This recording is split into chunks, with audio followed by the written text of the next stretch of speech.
नमस्कार, स्वागत है आपका डीडी न्यूज के इस विशेष बुलेटिन में। मैं हूं रेशमा आपके साथ और मेरे साथ है मेरी सहयोगी मनीषा। आइए हेडलाइंस पर नजर डालते हैं। बिहार में पहले चरण का चुनाव प्रचार थमा।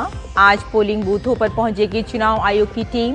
दूसरे दौर के चुनाव प्रचार के लिए जेपी नड्डा, राहुल गांधी समेत कई नेताओं की होगी रैली।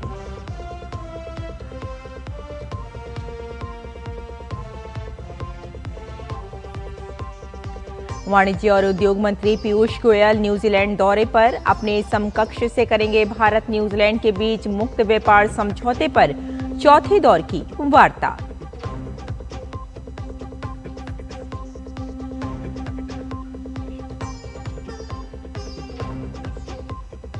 अमेरिका में ट्रंप के टैरिफ पर सुप्रीम कोर्ट में सुनवाई आज। व्हाइट हाउस का बयान, हर परिस्थिति के लिए तैयार, आर्थिक सुरक्षा ही देश की सुरक्षा का विषय।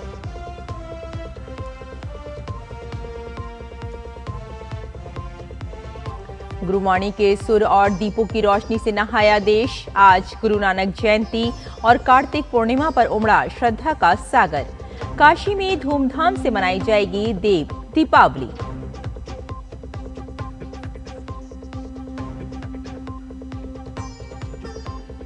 और मुंबई में वर्ल्ड कप जीतकर दिल्ली पहुंचे चैंपियंस। एयरपोर्ट पर ढोल नगाड़ों के साथ हरमनप्रीत और उनकी टीम का जोरदार स्वागत।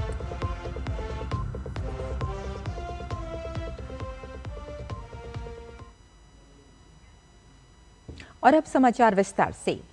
कल 6 नवंबर को होने वाले पहले चरण के बिहार विधानसभा चुनाव के लिए प्रचार अभियान थम चुका है। अब चुनाव आयोग की तैयारियां अंतिम चरणों में हैं। 18 जिलों की 121 विधानसभा सीटों पर कल वोटिंग होगी और उससे पहले आज शाम तक हर पोलिंग बूथ पर चुनाव आयोग की टीम पहुंच जाएगी। पहली बार हर निर्वाचन क्षेत्र में एक सामान्य पर्यवेक्षक नियुक्त किया जाएगा। सभी मतदान केंद्रों पर वेबकास्टिंग कराई जाएगी ताकि चुनाव प्रक्रिया पर पूरी निगरानी रखी जा सके। जिला मजिस्ट्रेट और पुलिस अधीक्षक को निर्देश दिए गए हैं कि किसी तरह की हिंसा बर्दाश्त न की जाए। राज्य में पर्याप्त केंद्रीय सशस्त्र पुलिस बल तैनात किए जाएंगे।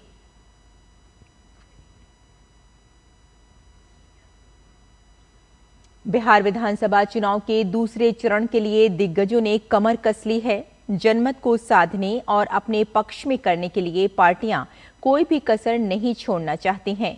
इस क्रम में भाजपा अध्यक्ष जेपी नड्डा आज बिहार में 2 जगहों पर प्रचार करेंगे। पूर्वी चंपारण के मधुबन में नड्डा की पहली रैली होगी। मधुबन से भाजपा ने वर्तमान विधायक राणा रणधीर को टिकट दिया है। दूसरी जनसभा पश्चिमी चंपारण के नरकटियागंज में होगी। एनडीए ने नरकटियागंज से संजय पांडे को चुनाव मैदान में उतारा है। वहीं कांग्रेस नेता राहुल गांधी भी बिहार के औरंगाबाद और वजीरगंज में चुनावी सभा करेंगे। बिहार में दूसरे चरण के लिए 11 नवंबर को मतदान होना है। उपराष्ट्रपति सीपी राधाकृष्णन आज छत्तीसगढ़ में महतारी वंदन योजना की 21वीं किस्त जारी करेंगे। छत्तीसगढ़ सरकार की महतारी वंदन योजना की लाभार्थी 69 लाख से अधिक महिलाओं को 21वीं किस्त जारी की जाएगी। लाभार्थी महिलाओं में 7,658 महिलाएं बस्तर संभाग के उन गांवों की हैं जो बीते 22 महीनों में माओवाद के प्रभाव से मुक्त हुए हैं। इन महिलाओं की पहली बार इस योजना का लाभ मिलेगा। वाणिज्य और उद्योग मंत्री पीयूष गोयल आज न्यूजीलैंड में वहां के व्यापार मंत्री टॉड मैककले के साथ मुक्त व्यापार समझौते पर चर्चा करेंगे। ये यात्रा दोनों देशों के बीच व्यापार, निवेश और नवाचार संबंधों को मजबूत करने की दिशा में एक अहम कदम मानी जा रही है। पीयूष गोयल न्यूजीलैंड में कई उच्च स्तरीय कार्यक्रमों में भाग लेंगे, जिनमें ऑकलैंड में आयोजित न्यूजीलैंड भारत व्यापार मंच भी शामिल है। इसके बाद भारतीय प्रवासी समुदाय के साथ एक सामुदायिक संवाद कार्यक्रम आयोजित किया जाएगा। पीयूष गोयल और न्यूजीलैंड के व्यापार मंत्री टॉड मैककले के बीच एक अनौपचारिक बातचीत भी होगी। जो व्यापारिक सहयोग को बढ़ाने, नए आर्थिक अवसरों की पहचान करने और नवाचार, प्रौद्योगिकी एवं सतत विकास के क्षेत्रों में साझेदारी को सुदृढ़ करने पर केंद्रित होगी। भारत न्यूजीलैंड एफटीए वार्ता का चौथा दौर बीती 3 नवंबर को ऑकलैंड में शुरू हुआ, जो दोनों देशों के बीच द्विपक्षीय व्यापार और आर्थिक सहयोग को नई गति देने वाला महत्वपूर्ण कदम है। और अमेरिकी सुप्रीम कोर्ट आज ट्रंप के टैरिफ नीति की वैधता पर सुनवाई करेगा। ये सुनवाई इस बात का फैसला करेगी कि क्या राष्ट्रपति डोनाल्ड ट्रंप को 1977 के international emergency economic powers act के तहत व्यापक टैरिफ लगाने का अधिकार है या नहीं। ट्रंप प्रशासन ने इस कानून का उपयोग करते हुए अप्रैल में कई आयातित वस्तुओं पर टैरिफ लगाए थे।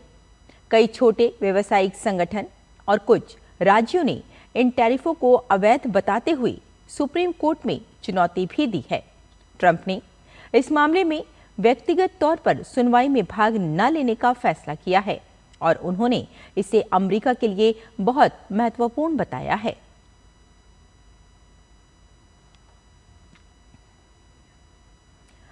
अमेरिकी सुप्रीम कोर्ट में ट्रंप के टैरिफ नीति पर सुनवाई से पहले व्हाइट हाउस का अहम बयान आया है। प्रेस सचिव कैरोलिन लेविट ने कहा कि राष्ट्रपति और उनकी कानूनी टीम पूरी तरह तैयार है और विश्वास जताया कि सुप्रीम कोर्ट सही निर्णय लेगा। उन्होंने कहा कि इस मामले का महत्व केवल राष्ट्रपति ट्रंप तक सीमित नहीं है, बल्कि ये भविष्य के राष्ट्रपतियों द्वारा टैरिफ के आपातकालीन अधिकारों के इस्तेमाल से भी जुड़ा है।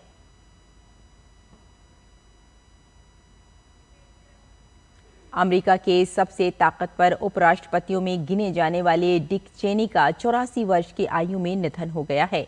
चेनी का न्यूमोनिया और हृदय संबंधी जटिलताएं थीं। पूर्व उपराष्ट्रपति के सम्मान में व्हाइट हाउस पर अमेरिकी झंडे को आधा झुका दिया गया है।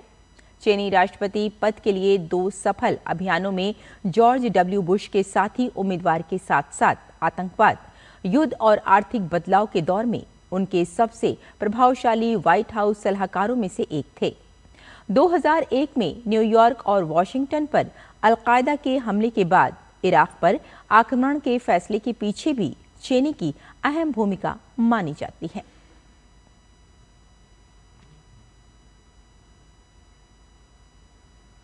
आज देश भर में भक्ति और श्रद्धा के साथ गुरु नानक देव जी की 555वीं जयंती मनाई जा रही है। इसे प्रकाश पर्व के नाम से भी जाना जाता है। सिख धर्म के प्रथम गुरु नानक देव जी ने समाज को समानता, सेवा और मानवता का संदेश दिया। इस अवसर पर गुरुद्वारों में विशेष कार्यक्रम आयोजित किए जा रहे हैं। जगह जगह प्रभात फेरियां भी निकाली जा रही हैं। राष्ट्रपति द्रौपदी मुर्मू ने गुरु नानक देव जयंती की पूर्व संध्या पर देशवासियों को शुभकामनाएं दी और कहा कि गुरु नानक देव जी का संदेश हमें सिखाता है कि सत्य, न्याय और करुणा पर आधारित जीवन जीना ही सफलता का सच्चा मापदंड है। आज कार्तिक पूर्णिमा पर पवित्र नदियों में श्रद्धालु स्नान कर रहे हैं। कार्तिक पूर्णिमा पर पूरे देश में पवित्र नदियों, खासकर गंगा में स्नान करने की परंपरा है। ऐसी मान्यता है कि ये स्नान पापों से मुक्ति दिलाता है। आज हरिद्वार, वाराणसी, प्रयागराज जैसे तीर्थों पर स्नान करने के लिए लाखों श्रद्धालु पहुंचे हैं। अयोध्या में सुबह 3 बजे से ही श्रद्धालुओं ने स्नान शुरू कर दिया है।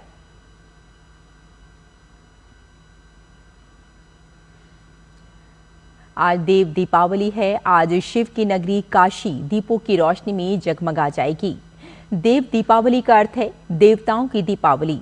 मान्यता है कि इसी दिन भगवान शिव ने त्रिपुरासुर का वध किया था और देवताओं ने दीप जलाकर विजय का उत्सव मनाया था।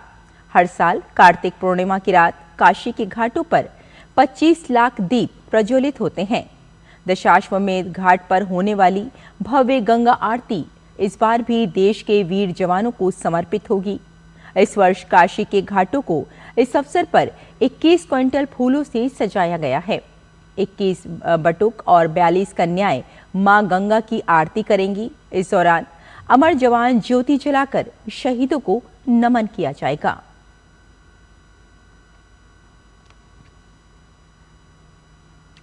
और हरमनप्रीत कौर की कप्तानी वाली वर्ल्ड चैंपियन टीम कल शाम दिल्ली पहुंची। एयरपोर्ट पर इनका जोरदार स्वागत हुआ। फिर ताज पैलेस होटल पहुंचने पर खिलाड़ियों और सहयोगियों स्टाफ पर गुलाब की पंखुड़ियां बरसाई गईं और ढोल नगाड़ों के साथ भव्य स्वागत किया गया। जेमिमा रॉड्रिक्स, राधा यादव और स्नेह राणा होटल के भीतर ढोल की थाप पर थिरकती नजर आईं। इससे पहले मुख्य कोच अमोल मजूमदार के साथ टीम के सदस्यों का मुंबई हवाई अड्डे पर गर्मजोशी से स्वागत किया गया। भारत ने रविवार को नवी मुंबई में महिला विश्व कप फाइनल में दक्षिण अफ्रीका को 52 रन से हराकर पहली बार विश्व कप जीता है।